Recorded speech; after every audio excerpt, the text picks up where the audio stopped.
Assalamu alaikum everyone. Welcome to learning program. Today lecture is about attention. Basically, attention is the major subject of the psychology, cognitive psychology.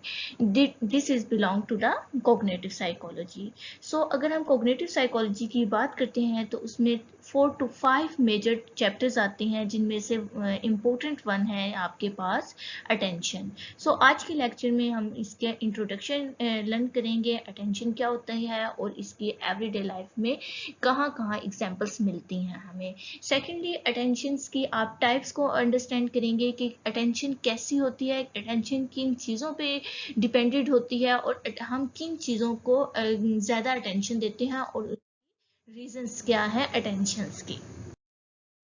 Firstly हम understand करेंगे definition of attention या basic introduction of the attention.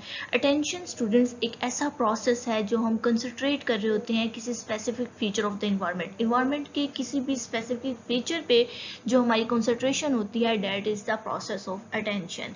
या इसको आप दूसरे लफ्जों में कह लें किसी सर्टन थॉट पे या किसी सर्टन एक्टिविटीज पे.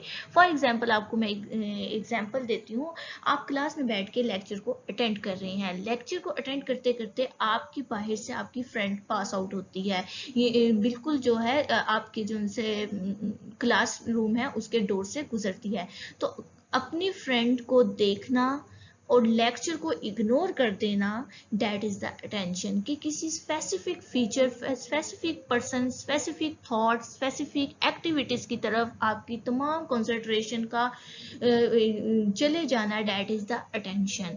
अब अटेंशन की डिफरेंट टाइप भी होती हैं. ज़रूरी नहीं कि कुछ स्टूडेंट्स ऐसे भी होते हैं जो अटेंशन, आप जैसे एग्जाम्पल दिया, फ्रेंड गुजर रही है, उसने फ्रेंड को भी देखा कि वो क्या करते हुए गुजर रही है और उसने लेक्चर को भी अंडरस्टैंड कर दिया कि टीचर हमें क्या लर्न करवा रही है. इसकी फर्दर मैं आपको टाइप्स बताऊंगी आगे जाके अटेंशन किस किस टाइप्स की होती हैं. लेकिन ये सब चीज़ें अटेंशन में ही आती हैं.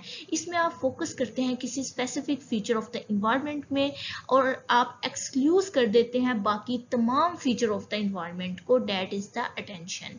अगर हम इलस्ट्रेट करें तो अटेंशन का हमारी इंगेजमेंट होती है mind on how is engagement effect on the experiences. हमारे बेसिकली अगर हम अटेंशन की बात करते हैं, मैं तो साइकोलॉजी में जिस चीज़ की बात करती हूँ उसका जो हमारा indirectly belong to the mind, हमारे ब्रेन में जो चीज़ें हमारी एक्सपीरियंसेस जो बरीड हो जाती हैं, एक दफ़ा हमारे एक्सपीरियंस जो बैठ जाते हैं हमारे माइंड में, उसी की बेसिस पे हम हर चीज़ को सोचते हैं.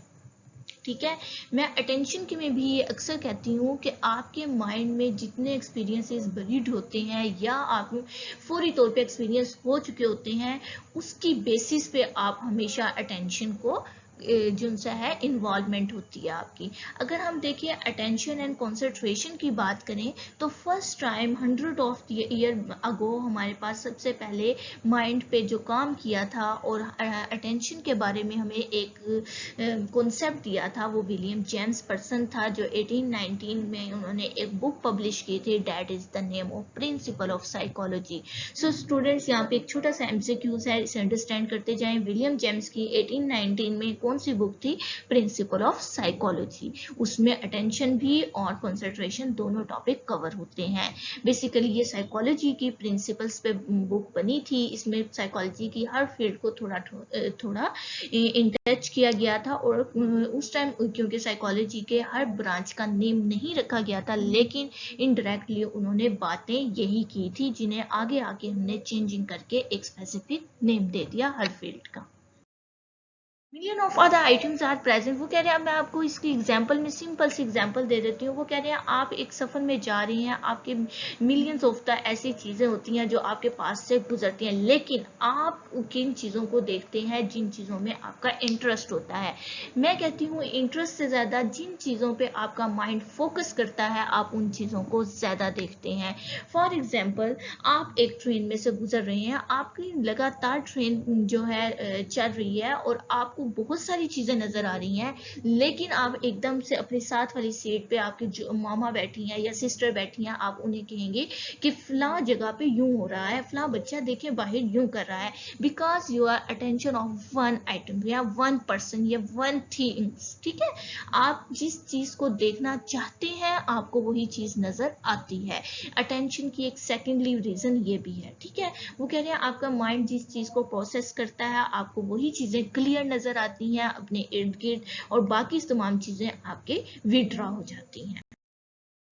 अटेंशन के अगर हम एस्पेक्ट्स पे बात कर लें तो ये कोग्निटिव प्रोसेस है, जैसे कि मैंने पहले भी बताया है कि हमारी डायरेक्टली या इनडायरेक्टली माइंड से जो है कनेक्शन ज़रूर हो रहा होता है। तो कोग्निशन पे जो की एक बेसिक जो आप कह लें इम्पोर्टेंट ब्रांच है अटेंशन। अटेंशन किन किन चीज़ों पे इफेक्ट करती है? अटेंशन आपकी परसेप्शन पे करती है, अटेंशन आपकी मेमोरी पे करती है इफेक्ट, और अटेंशन आपकी लैंग्वेज पे एंड प्रॉब्लम सॉल्विंग। इनको फर्दर मैं आपको थोड़ा थोड़ा डिटेल्स में बताती हूँ। परसेप्शन पे मैंने पहले भी कहा, आप जिन चीज़ों को देखते हैं, जिस तरीके से देखते हैं, आपको वो चीज़ें उसी तरीके से नज़र आती हैं। इसकी छोटी सी एग्जांपल देती हूँ। आपने देखा होगा आपके एवरीडे लाइफ में, अगर छोड़े अल्लाह करे आप लोग बहुत सेफली ज़िंदगी गुजार रहे हो, ड्रामों की बात कर लेते हैं। ड्रामे में अगर बाज़ दफ़ा ऐसे होता है एक बंदा जिसे हर चीज़ गलत दिखाई जा रही होती है, गलत नजर आ रहा होता है, हालांकि उसके जो है बैक सीन पे देखें तो वो पर्सन अच्छा भी होता है, उसमें अच्छाइयाँ भी होती हैं, लेकिन आपने उसके माइंड में परसेप्शन ऐसी बना दी है कि ये पर्सन गलत है, ये पर्सन ऐसा है, तो आपको उसकी बुराइयां ही नजर आएंगी। That is the perception. आपकी परसेप्शन जैसी होगी आपकी अटेंशन डायरेक्टली इफेक्ट करेगी आपकी परसेप्शन पे। अब आपकी मेमोरी में जो चीजें इनकोड हो चुकी है, जो चीज़ें इनकोड हो जाती हैं, उन्हें निकालना फिर बहुत मुश्किल हो जाता है, और फिर वो आपके माइंड में एक लॉन्ग टर्म मेमोरी के तौर पे चली जाती हैं, और आप उसी के बेसिस पे अटेंशन दे रहे होते हैं। लैंग्वेज पे कैसे है? लैंग्वेज आपकी रीडिंग, आपकी जो चीज़ें आपकी जैसी रीडिंग होगी। कुछ लोग क्या होते हैं आपके नॉवेल्स बहुत ज़्यादा पढ़ते हैं, ठीक है, अब उनकी रीडिंग जैसी सी होगी, उनकी जो है लैंग्वेज पे डायरेक्टली डिपेंड कर रही होती है उसकी रीडिंग, और फिर लैंग्वेज से ही उसकी अटेंशन होती है। उन्हें वही चीज़ें असल दुनिया में भी नज़र आ रही होती हैं जो कुछ वो रीड कर रहे होते हैं। इसलिए कहा है गुड रीडर बने, अच्छी चीज़ें, अच्छी बुक्स को रीड करें। प्रॉब्लम सॉल्विंग, आप जिस प्रॉब्लम में होते हैं आप उस प्रॉब्लम को सॉल्व करने के लिए डिफरेंट जो है प्रॉब्लम को कैप्चर करते हैं, और उसको कैप्चर करने के लिए आप उस पर अटेंशन देते हैं। That is directly aspect of the attention. अच्छा जी स्टूडेंट्स, आज का लेक्चर में ओनली जो है 8 to 9 मिनट्स का बनाऊंगी, बिकॉज आपको आज के लेक्चर में मैंने सिर्फ इंट्रोडक्शन देनी है अटेंशन की। अटेंशन की 3 टाइप्स हैं। सिलेक्टिव अटेंशन होती है, डिवाइड अटेंशन होती है, एंड विजुअल अटेंशन होती है। लेक्चर में आई थिंक सो इतना ही टॉपिक कवर होना बहुत है। तो आप लोगों को अगर ये लेक्चर पसंद आए तो इसे लाइक एंड शेयर ज़रूर करें, और अगर आप इस चैनल पे न्यू हैं तो सब्सक्राइब ज़रूर करें, बिकॉज न्यू वीडियोस का नोटिफिकेशन आपको बआसानी रिसीव होगा। एंड इसके सेकंड एंड थर्ड पार्ट आपको 1 by 1 जल्द ही रिसीव हो जाएंगे, जिसमें मैं आपको अटेंशन की फर्दर टाइप्स बताऊंगी। सिलेक्टिव अटेंशन क्या होती है, डिवाइड अटेंशन क्या होती है, और विजुअल बहुत ही इंटरेस्टिंग सा टॉपिक है, और इसकी टाइप्स पे हमेशा लॉन्ग क्वेश्चन जरूर आता है इन कॉग्निटिव साइकोलॉजी में। So students, you must be learn the selective and divide attention. इंशाल्लाह जल्द आपको ये लेक्चर रिसीव हो जाएगा। सो दुआओं में याद रखिएगा। अल्लाह हाफिज।